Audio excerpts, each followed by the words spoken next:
ஏரியாவில் நீங்கள் தான் வெயிட்டு கையாடா? உங்களை மீறி தொடக்கூட முடியாதா? வேணாம் இப்போ காட்டாத, அப்புறமேட்டு காட்டு. இப்போ வண்டியில் இரு. இந்த ஃபேன் எதுக்கு ஹெச்ஆர் உங்களுக்கு தெரிஞ்சால் கமெண்ட் பண்ணுங்கள், இந்த ஃபேன் எதுக்கு இருக்குன்னு. ஒருவேளை ட்ராவல்ஸ் இங்கே நிறைய பேர் வரதுனால அவங்களுக்கு காத்தோட்டமாக இருக்கிறதுக்கோசம் அந்த ஃபேன் காத்தாடிலாம் போட்டு வச்சுருக்கானுங்களோ?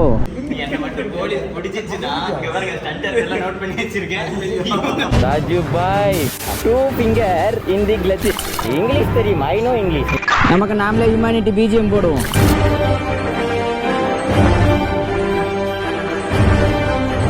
நம்ம ஜேபி வீட்டில் தான் இருக்கோம். ஜேபியோட வீடு இதுதான். மொட்டை மாடியில் இன்னைக்கு தங்கலான்னு பார்த்தேன், ஆனால் நமக்கு கன்னியாகுமரியில் வேலை இருக்குது. இங்கே நம்ம எதுக்கு வந்தோம்னா ஜேபியோட கடையில் கீரை போண்டா சாப்பிட்றதுக்காக வந்தோம்.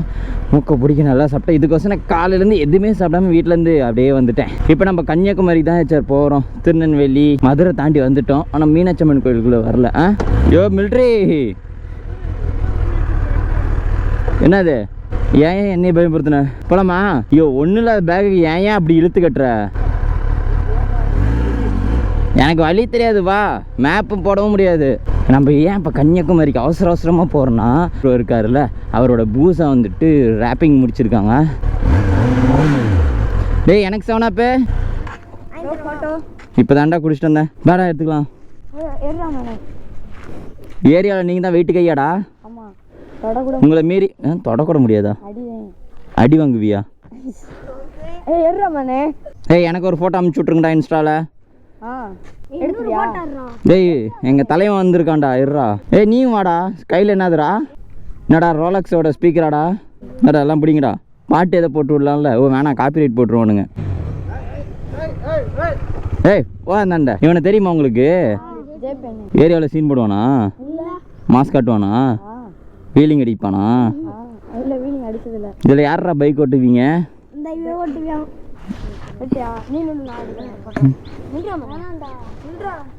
வாடா. அப்புறமேட்டு பெரிய ஆள் ஆகிட்டினா உங்ககிட்ட நான் ஃபோட்டோ எடுத்திருக்கேன்னு நான் சீன் போடுவேன்ல. பெருசாக நீ பெரிய ஆள் ஆக மாட்டே, நீ சின்ன பையனாகவே தான் இருப்ப. ஒரு டாக்டர், கலெக்டர், நம்ம அளவுக்கு ஒரு இன்ஜினியராச்சும் ஆகணும்டா. இந்த ரோலக்ஸ் ஸ்பீக்கர் வச்சுக்கோங்கடா. பெரிய ஃபோட்டோகிராஃபராக இருப்பானோ. இப்போ நான் போயிட்டு கடைக்கு போயிட்டு வந்துடுறேன். நான் இங்கே தான் 4 நாள் இங்கே தான் இருக்க போகிறேன். ஆமாம், உங்களோட பேர்லாம் வண்டியில் எழுதலாம் சரியா? 4 நாள் நான் வந்துடுவேன். ஒரு மணி நேரத்தில் வந்துடுவேன். உங்கள் பேரை எழுதிடலாம். சேட்டா வரேன்டா. ஹெச்ஆர் நம்ம ஜேபி வீட்டு பக்கத்தில் நம்ம குட்டி பசங்க. நான் இங்கே வரும்போதே வந்துட்டு இந்த ரோடு ஃபுல்லாக மறைச்சிக்கிட்டாங்க. சரி ரைட்டாக ஃபஸ்ட்டு லைட்டாக ஜர்க் ஆனிச்சு. நம்ம எதோ சீண்டிருமோ அப்படின்னு. இருந்தாலும் எனக்கு ஒரு நம்பிக்கை இருந்துச்சு, ஜேபியோட பைக்கில் தான் வரப்போகிறோம், இது என்ன ஆக போகுதுன்ட்டு. அந்த குட்டி பையனுக்கு டாட்டா காட்டினா அந்த ப்ரோ டாட்டா காட்டுறாரு. இங்கே வேறு வயசானவங்களாக இருக்காங்க, அடிச்சு விடுவாங்க. நம்ம ஊர்னா நம்ம சேட்டை பண்ணலாம், இது வெளியூர், இங்கே என்னத்தை சேட்டை பண்ணுறது? ஆனால் சரியான காமெடிங்க. ஜேபி வந்துட்டு இங்கே வரும்போது லெஃப்ட் எடுக்கணும்னு சொன்னானா, நான் என்ன பண்ணிட்டேன், நேராக அங்கே கடை நிறுத்தி அங்கே அப்பா கிட்ட போயிட்டு 4 கீரை மண்டை எல்லாமே சாப்பிட்டு ஓடி வந்துட்டேன். ஹெச்ஆர் நான் இவனை காணான்னு தேடிட்டு இருந்தான். முன்னாடி எங்கேயோ சந்தில் பூந்து போயிட்டான். நாமளும் காணான்னு தேடிட்டு இருந்தோம். டே பாடே வாடா மாமா. ஆனால் ஆசை தீர இன்றைக்கி தான் மாமா வண்டி ஓட்டிகிட்டு இருக்கேன். என் வாழ்க்கையிலே சூப்பர் பைக் வாங்கி ஆசை தீர ஓட்டுறேன்னா இன்றைக்கி தான் மாமா. ஃபுல் 299 இல்லை 280 279 5 நிமிஷம் மாமா. அப்படியே க்ரூஸ் கண்ட்ரோல் பார்த்தீங்கன்னா 245. அப்படியே போட்டு கையை வீசிட்டு வரேன். 250 வர கை நீட்டிக்கிட்டு. மாமா சத்தியமா மாமா, நான் க்ரூஸ் ஆஃப் பண்ணதே எவ்வளோ தெரியுமா? 200 தான் மாமா க்ரூஸே ஆஃப் பண்ணேன். 299ல போனேன். எப்படி போனேன்? நான் தான் இப்போ 299ல போனேன்னு 1003 ரூபாய்க்கு. ஏய் கேளு, வரமாரி எப்படி வீலிங் அடிச்சுன்னு 1003 ரூபாய்க்கு அடிச்சேன். நான் மதுரை தாண்டி வந்து தான் 300 ரூபாய்க்கு அடித்தேன். 80லே தான் வந்தேன். எனக்கு தெரியுமா? அவ்வளோ ஸ்லோவாக வந்துட்டு இருந்தேன். சூப்பராக மைலேஜ் தெரியுது. என் வண்டி 2000 ரூபாய்க்கு அடிக்க வேண்டியது.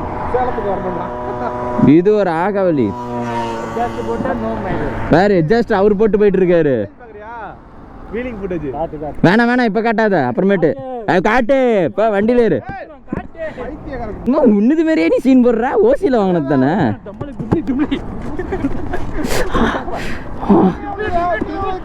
ஏய் வா, டோ பண்ணிவிடு வா. என்ன சவுண்ட் இது? கரண்ட் முருட்டுன்னு சத்தம் வருது. வா ஒரு மனுஷன் அங்கே நமக்கோசம் வெயிட் பண்ணிட்டு இருக்காரு. நம்ம இன்னும் வருவோம்னு நம்பிட்டு இருக்காரு. வா வா தள்ளு வா. டிரைவர்ல பேர் ரைடரு. தள்ளி விடு வா. மேடை ஏற மாட்டேங்குது. பின்னாடி தள்ளி விடு. லைட்டை வச்சு தள்ளாத பண்ணி தள்ளு. அது என் பெட்டாக்சி. யோ சார் வாய்ஸ் கேட்குதா என்னன்னு தெரியல, இருந்தாலும் சொல்கிறேன். எனக்கு கன்னியாகுமரியிலே ரொம்ப பிடிச்ச பிளேஸ் இது ஒன்று தாங்க. ஏன்னு பார்த்தீங்கன்னா எல்லா மூவிலையும் சரி இந்த 2 மலைக்கு நடுவில் ரோடு இருக்குது பார்த்தீங்களா, இதை தான் சார் எல்லா படத்துலையும் காட்டுவாங்க. இந்த சிங்கம் சூர்யா, அப்புறம் அது பேர் என்ன, தனுஷில் கூட ஒரு படம் இருக்குமே, அது நிறைய படத்தில் இந்த பிளேஸில் தான் எடுப்பாங்க. அது ஏன்னு தெரியல, ஆனால் இந்த லொக்கேஷன் பயங்கரமாக வச்சுருக்காங்க. அன்றைக்கின்னு மட்டும் இந்த செடியெலாம் மட்டம் பண்ணிடுவாங்க போல், ஏன்னா படத்தில் காட்டும் போது காட்டல, இந்த செடியெலாம் காட்டல. அதேமாரி தனுஷ் கூட இந்த நடு ரோட்டில் இப்படி வரும்போது இப்படி கெத்தாக நின்று அப்படியே திரும்புவார். அப்போல்லாம் வெளிச்சமாக இருந்துச்சு, ரோடு பிளாக் பண்ணி வீடியோ எடுத்துருந்துருப்பாங்களோ. நான் எப்போ கன்னியாகுமரி 3 டைம் வந்திருக்கேன், 3 டைம் இங்கே ரோட்டில் நின்று தான் சார் ஃபோட்டோ எடுத்திருக்கேன். அப்போ அவ்வளோவா நான் ஃபேமஸ் எல்லாம் யூடியூப்லாம் அவ்வளோவா இல்லை, இப்போ தான் நம்ம எல்லாம். ஆனால் நான் யாரையும் யூஸ் பண்ணி யாரோட சப்போர்ட் மூலியமாகவும் நான் யூடியூப்பில் வரல. ஏன்னா மென்ஷன் பண்ணிக்கிறேன், கொஞ்சம் ஒரு 1 வீக் முன்னாடி எனக்கு ஒரு மெசேஜ் வந்துச்சு அன்னோன் நம்பர்லேருந்து. நீ வந்துட்டு ஃபஸ்ட்டு வந்துட்டு எல்லாத்தையும் ஜால்ரா போட்டுக்கிட்டு எல்லாத்தோட சப்போர்ட்டுக்கோசம் நீ பேசிகிட்டு இருந்த, அதுக்கப்புறம் அவங்களோட சப்போர்ட் உனக்கு முடிஞ்சதுக்கப்புறம் அவங்கள நீ கழட்டி விட்ட அப்படின்னாங்க. நான் யாரோட சப்போர்ட்டும் எதுக்குமே நின்னது கிடையாது சார். இப்போ வரைக்கும் நான் யார்கிட்டையும் போய் எனக்கு சப்போர்ட் பண்ணுங்க அப்படின்லாம் நான் நின்னதே கிடையாது சார்.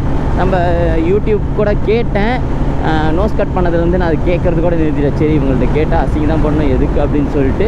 ஆனால் இது அன்வான்டான மெசேஜ். ஆனால் இது எனக்கு புரியல, நான் யாருக்கோசம் நான் போய் ஜால்ரா போட்டேன் அப்படின்னு சொல்லிட்டு. இருந்தாலும் எனக்கு ஸ்பார்க் ஆகிடுச்சு, இருந்தாலும் நான் உங்கள்கிட்ட சொல்லிடுறேன்ட்டு. ஏன்னா நான் யாரோட சப்போர்ட் இல்லாமல் தான் மேலே வந்தேன். இதேமாரி நீங்களும் யாரோட சப்போர்ட்டும் எதிர்பார்க்காம மேலே வாங்க. அவர் நோஸ் கட் பண்ணுற மாரி பேசினார். இருந்தாலும் அவருக்கு நான் ஒரு ரிப்ளை பண்ணுறது என்னன்னு பார்த்தீங்கன்னா, இங்கே யாரும் பர்ஃபெக்ட் கிடையாதுங்க. பேசுகிறதுக்கு முன்னாடி அவங்க ஃபஸ்ட்டு ஒழுங்கான அவங்கள மிரர் பார்த்து கேட்டுட்டு அதுக்கப்புறம் வாய்ஸ் நோட்லாம் போட்டால் நல்லதுன்னு நினைக்கிறேன். அவங்க என் வீடியோஸ் பார்க்க மாட்டாங்களா, பார்ப்பாங்களா, இல்லை பார்க்கலாம் எப்படி அவங்களுக்கு தெரிஞ்சுருந்துருக்கும்.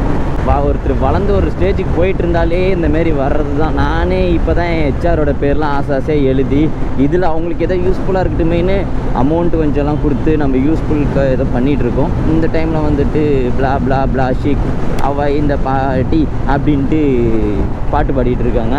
ஒருத்தனை பொழைக்க விட மாட்டாங்களே இந்த சொசைட்டியில். எவ்வளோ ஃபேன் இருக்குது, ஆனால் காற்று மட்டும் வர மாட்டேங்குதே சார். பாருங்க, எப்படி பார்த்தாலும் ஒரு 100-200 ஃபேன் இருக்கும் இங்கே. இந்த ஃபேன் எதுக்கு சார் உங்களுக்கு தெரிஞ்சால் கமெண்ட் பண்ணுங்கள், இந்த ஃபேன் எதுக்கு இருக்குன்னு. ஒருவேளை ட்ராவல்ஸ் இங்கே நிறைய பேர் வர்றதுனால அவங்களுக்கு காத்தோட்டமாக இருக்கிறதுக்கோசம் அந்த ஃபேன் காத்தாடிலாம் போட்டு வச்சுருக்கானுங்களோ. அவ்வளோ நல்லவங்களாம் அந்த ஊருக்காரங்க. என்னடா இது, இருந்தாலும் நான் முன்னாடி போகிறேன், எனக்கு ஒன்றும் காற்று ஒன்றும் பெருசாக தெரியலையே சார், உக்கிரமாக தான் இருக்குது. இங்கே பாருங்க, தெரியுதுங்களா உங்களுக்கு கண்ணு கட்டினது வரைக்கும்? தெரிஞ்சால் கமெண்ட் பண்ணுங்கள். காற்று வாங்குறதுக்கு தான் இருக்குமோ, ஒரு வேளை இப்படியா இருக்குமோ? கொரோனா எதுவும் உள்ளே பரவாமங்கிறதுக்கு அந்த காற்றுல தானே பரவுது, அப்போ அந்த காற்றெல்லாம் வெளியே தள்ளி விடுறதுக்காக இருக்குமோ? அப்படியும் இருக்கலாம். ஆனால் கொரோனா சீசன் தான் முடிஞ்சிச்சு. ஜென்ரல் நாலேஜ்லாம் நம்ம தெரிஞ்சு வச்சுக்கணும்.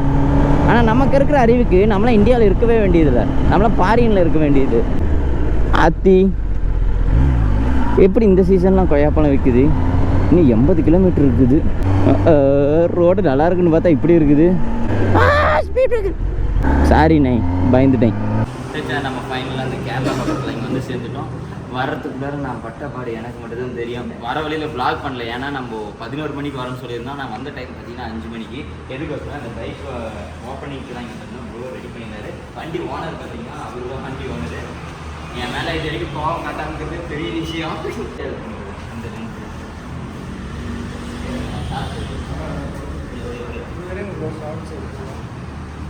இங்கே பிரதர் ஃபாலோ பண்ணிருக்கீங்களா? ஆமாம், காட்டுங்கண்ணா. ஏன் ஃபோனுங்கண்ணா? சூர்யா கம்பெனி ரூல்ஸு ஃபாலோ பண்ணியிருக்கீங்க நம்பிக்கை. இருந்தாலும் எல்லாத்துக்கும் காட்டணும்ல. ஹெச்ஆர் யூடியூப்ல தான் ஹெச்ஆர் போட்டாங்க.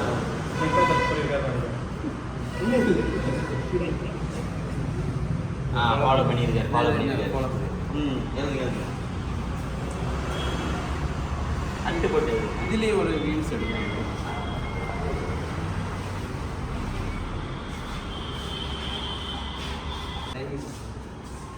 அடுத்து இது கீழே இது ரொம்ப நேரத்துக்கு முன்னாடியே வந்து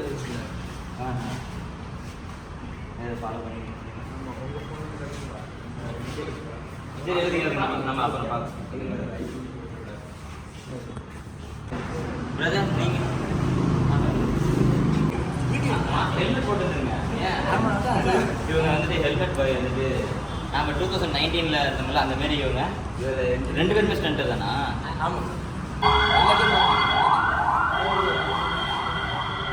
அப்புறம் அடுத்தாங்க நீங்கள் ஹெல்மெட் போட்டு வந்துருங்க. இங்கே நிறைய பேர் ஹெல்மெட் பாய்ஸ் இருக்காங்க.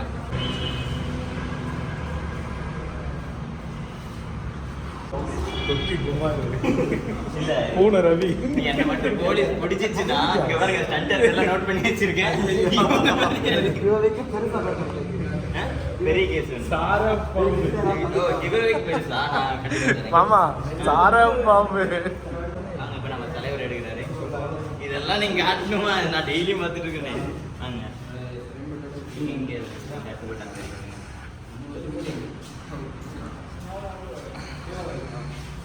இந்த பேர் ஒன்றே எனக்கு படிச்சு காட்டுங்க.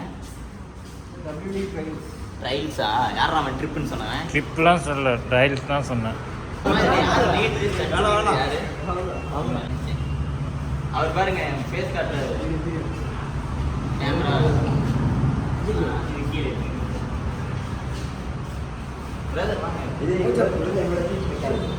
நீங்க தான் வண்டியில ரெடி பண்ணுவீங்களா? அப்ப வண்டி டியூன் பண்றாங்க. ஸ்டண்ட் டியூன் பண்ண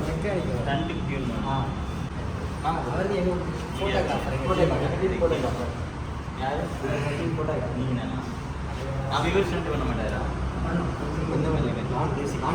நானும் டென்னர்ல அப்படியே தூக்கிட்டே ஒரு 2 கிலோமீட்டர் போகணும். அந்த மாதிரி ஏதாவது சொல்லி கொடுக்கலாம். நீ எதுக்கு இருக்க? அதாவது பாப்பா பண்ணிடுறேன், பயத்துல வந்து அப்படியே இறக்கிடுறேன். அவரெல்லாம் ட்ராக்ல மட்டும் தான் தூக்குனாருன்னா போயிட்டே இருப்பாரு. ஃபுல் டாட்டாங்க தூக்குவாரு. அவ்வளோ இதுன்னு எந்திரிச்சிருச்சு வண்டி.